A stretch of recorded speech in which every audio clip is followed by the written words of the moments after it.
What is your name? Charles Eugene Gibson. Charles, when and where were you born? I was born October 19th, 1921, at Tampa, Florida. Did you grow up in that area? Yes. What was the area like that you grew up in? It was a middle-class neighborhood, and we had friendly neighbors, and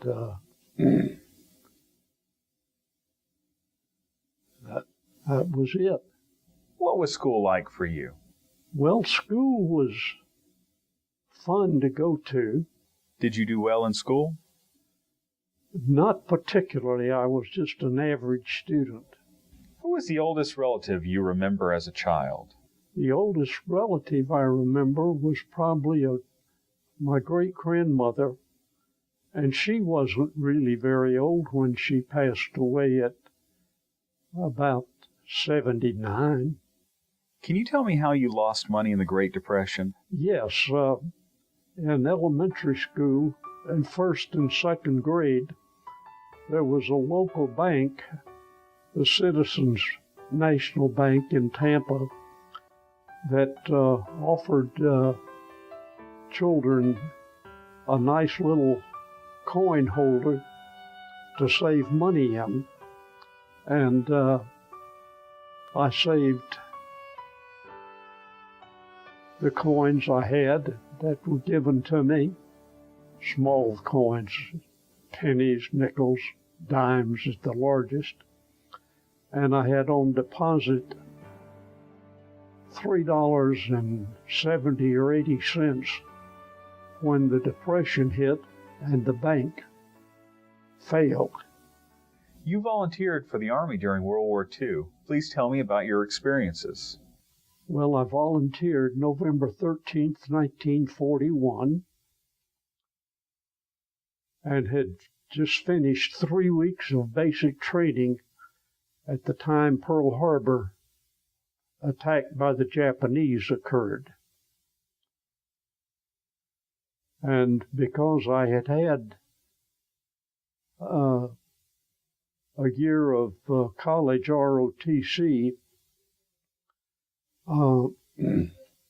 and could play the bugle, I was, in about my fourth or fifth week, I was made a company bugler and was an assistant drill instructor.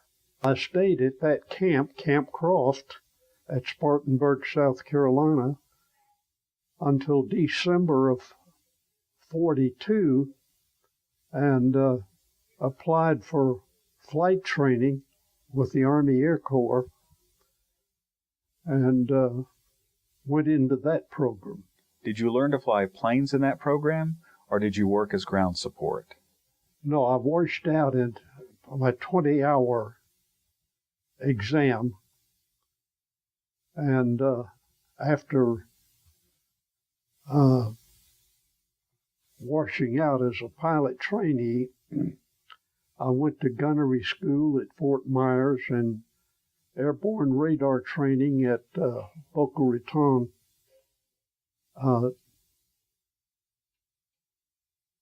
Florida.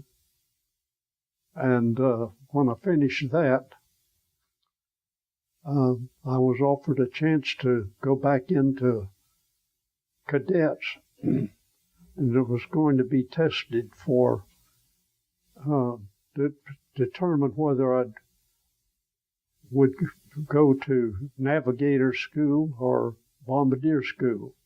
And I was offered a chance to go to a college training program at Stevens Point, Wisconsin. And that was a blessing because I got in 5 good months of college work there, in which I made much better grades than I did as a freshman. After you went through your training with the military, did you spend any time overseas? I eventually went back to ground forces, and went to Europe. I arrived in Europe the first week of January 1945 and was there for a limited amount of combat. Charles, what areas of Europe did you travel in? Well, I traveled to Cologne, crossed the Rhine River, up the river about 20 miles, and went through what was called the Ruhr Valley, which was the main industrial area of Germany. And when we finished up that, I went to southeastern part of Germany and crossed the Rhine River under combat conditions at Ingolstadt and proceeded southeast until we got into Austria, near Salzburg. What were the conditions like being a soldier traveling around Europe at that time? Was it pretty rough on you? No, because I shared the same conditions with my fellow enlisted men, the lower-ranking men, the privates, the PFCs. Were you there during the Battle of the Bulge? No, the Battle of the Bulge created a situation that changed our plans. We were staging in California to make the invasion of Japan. And when the Battle of the Bulge occurred in very early December, we were told to turn in all of our cotton and camouflage uniforms for woolen uniforms. Kind of give you a good indicator there was going to be a big change. Yes. We caught the significance of that immediately. So instead of going to the Pacific, you ended up going to the Atlantic side, and heading to... I did go to... I got the free ship crossing of the Atlantic, and then they had us staging to go to the Philippines and or Japan, and the atomic bomb was dropped, and that changed the plans. So we just went over as replacements for service people who had been in the Pacific from 1942 on. How did you meet your spouse? Well, I met my wife in 1942 in Atlanta, Georgia. And we courted as time would permit, exchanged letters, and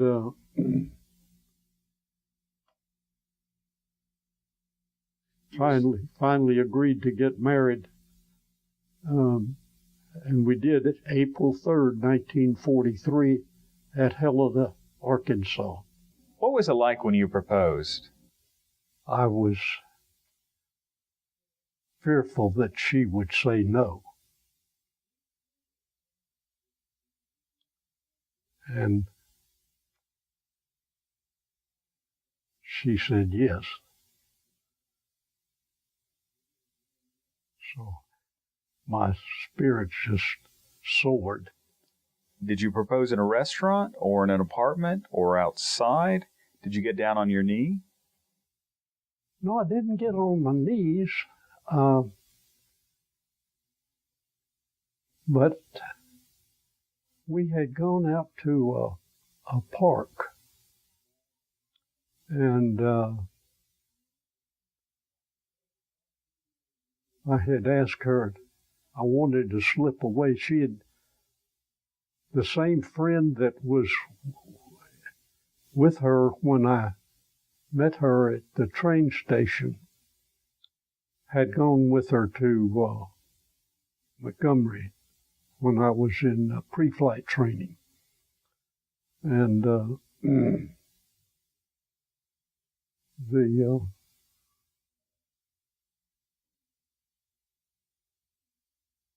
I thought, well, I think I'll go ahead and ask her because I don't know what she'll say, but I don't want to let her slip away. I wanted her to be in my life and I in her life. Now, you were in the military at this time. Yes. So did you meet her because you were in the military and stationed in the Atlanta area? No. I just met her accidentally because I took a weekend trip to Atlanta. And I just happened to meet her.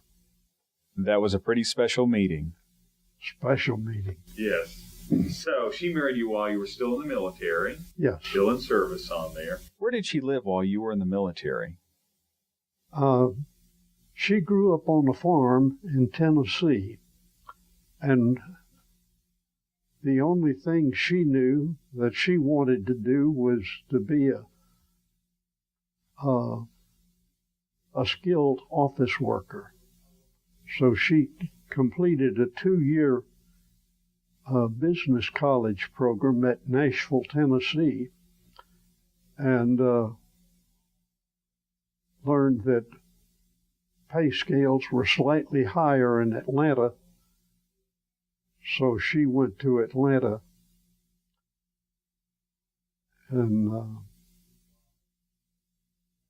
1940, probably at the age of 20. You met her in 1942, and you were married in 1943. Correct. Did you have any children? Yes, we had 3 children. Our first child was born March the 10th, 1946 at Tampa, Florida, Charlotte Ann Gibson. And our second child, Charles Edward Gibson, was born April 5th, 1948. And the last daughter was born March 10th, 1955, at Tallahassee, Florida. After World War II, you were called back to full military service in 1951. Yes. Why was that? Well, I had stayed in enlisted reserve, and in 1950, the Air Force had a program that to people with certain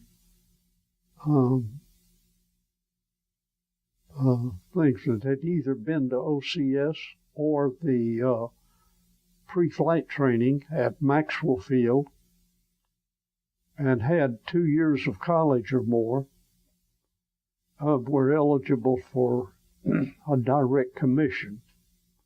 And I took the test for it and was commissioned in November 1950. Well, the Korean War had started, and they were needing people with security clearances to handle certain highly classified positions. And I was a security officer with what was called the Armed Forces Special Weapons Project, AFSWAP. It was highly classified, and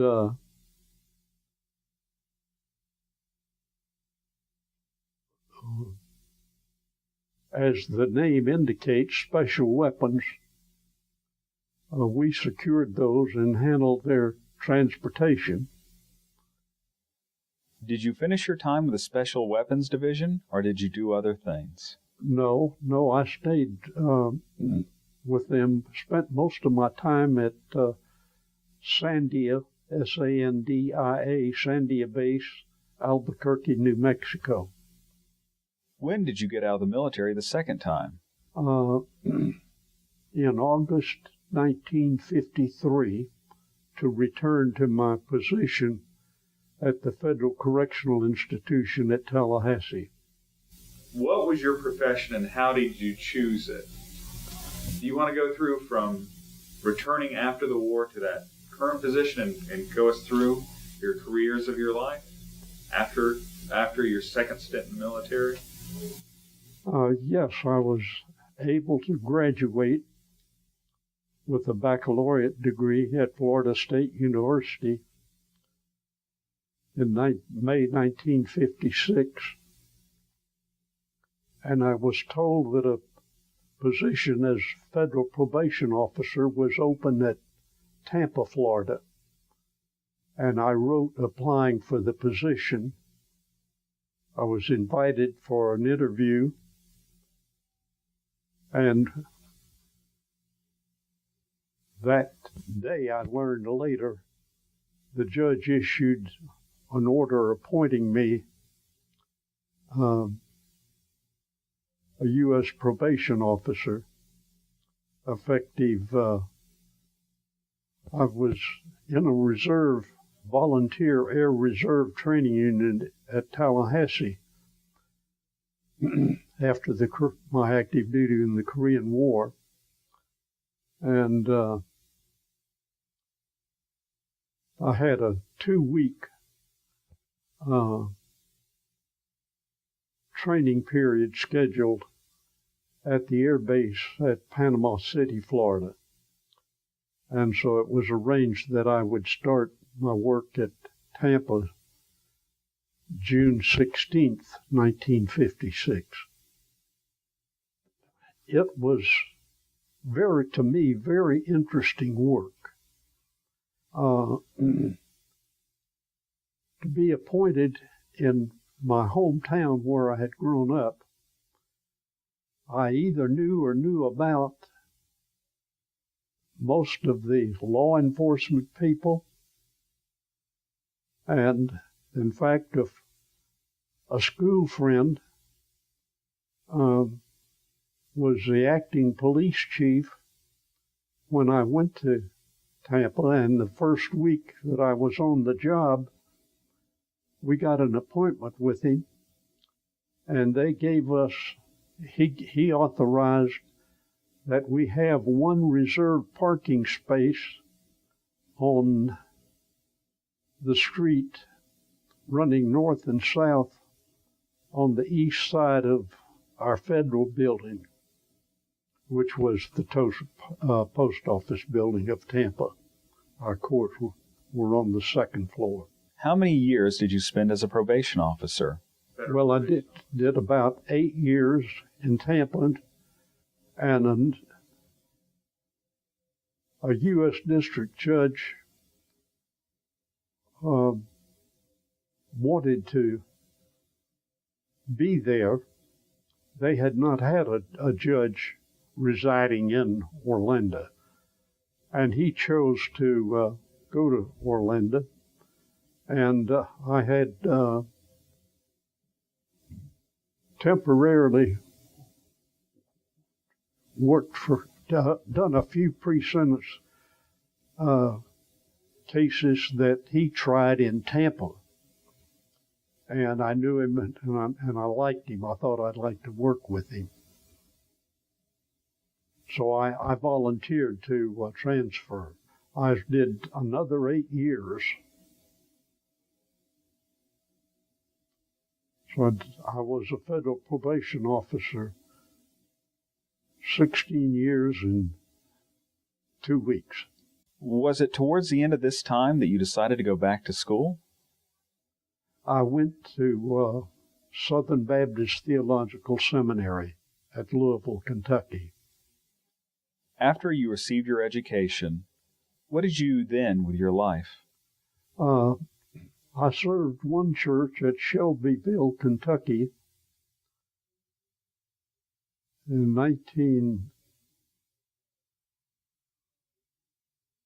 75 and 76. And then I returned briefly to Tampa, Florida.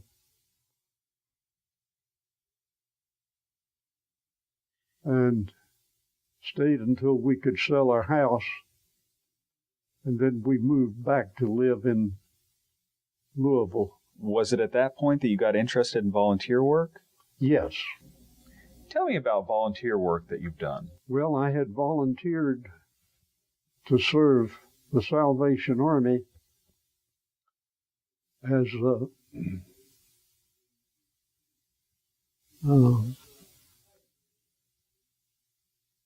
people with problems with alcohol. And I did the same thing. I only was with the Salvation Army 5 or 6 months, and then I switched over to the Volunteers of America, which is a similar organization. I did the same thing. I did general counseling and alcoholism counseling. If you could have had any other profession, what would it have been? I never thought of another profession. I had tried briefly as banking and in the post office, and I preferred the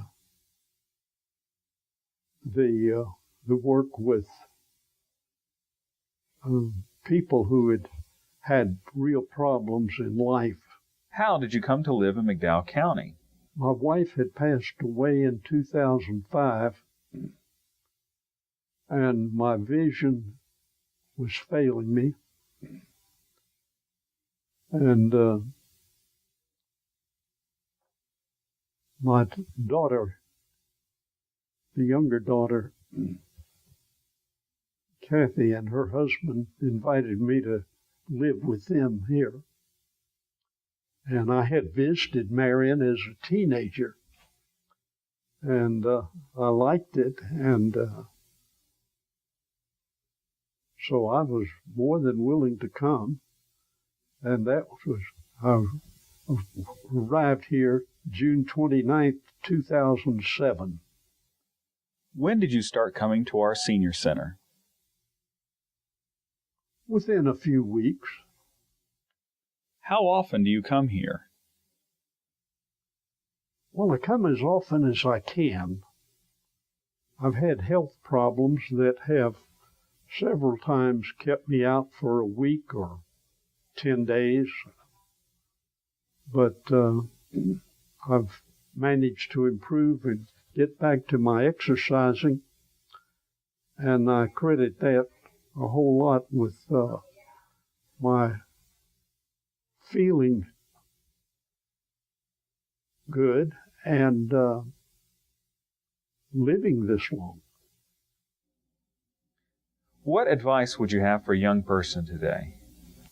Wayland, I would advise them to have a very close relationship with Jesus Christ.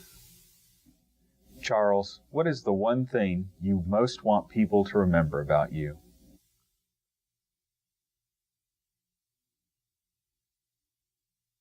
Oh, that I was a person created by God, and I was grateful to have a close relationship with Jesus Christ, and daily I pray that the Holy Spirit will guide me to reflect the love of Jesus Christ to those people I meet. Mr. Gibson, thank you for letting me interview you today. Oh, you're more than welcome. It was a pleasure for me.